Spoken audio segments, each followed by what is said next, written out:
Two elderly people lived upstairs from me. They were almost 90, always together, and no one ever came to visit them. One day, they knocked on my door and asked if I wanted to buy their apartment. I froze for a second.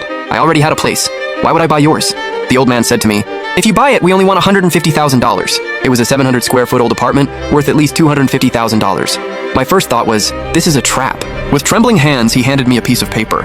It was an agreement he had written by hand. The handwriting was so neat it didn't look like it belonged to someone his age. There were only 3 terms. First, pay the $150,000 in full. Second, let them live there until they passed away.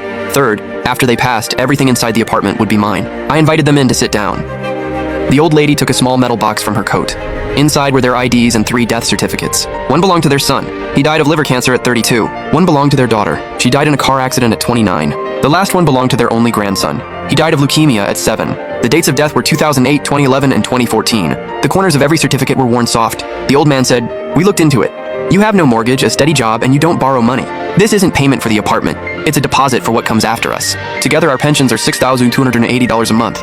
It's enough to live on, but we're scared that one day we'll both die at home and rot there before anyone finds us." He paused, then said, "Once you take the $150,000, you'll have a responsibility. You'll need to handle our bodies.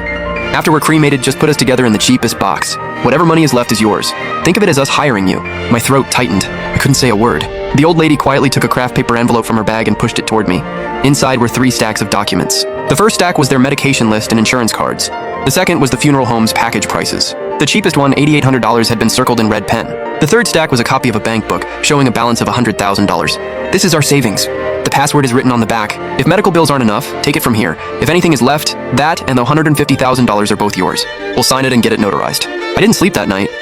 All I could think about were the 2 faded old shirts hanging on their balcony and the faint opera broadcast that played every day at 4 p.m. 3 days later, I withdrew $150,000 in cash and went with them to get everything notarized. I added 1 term to the agreement. I had to go upstairs and check on them at least once a week. When the old man signed, his hands were shaking badly. After pressing his fingerprint, he looked up at me.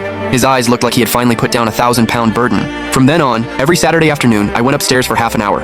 They didn't talk much, so I helped clean and do laundry. Sometimes the old lady would give me a bag of dried radish she had pickled herself. Life moved like an old clock, slow and quiet. 7 months later, on a Tuesday, I got a call from the community office. The old man had collapsed in the hallway after buying groceries. He didn't make it. I rushed over. The old lady was sitting alone by the bed. She looked strangely calm. When she saw me, she said, "Sorry to trouble you."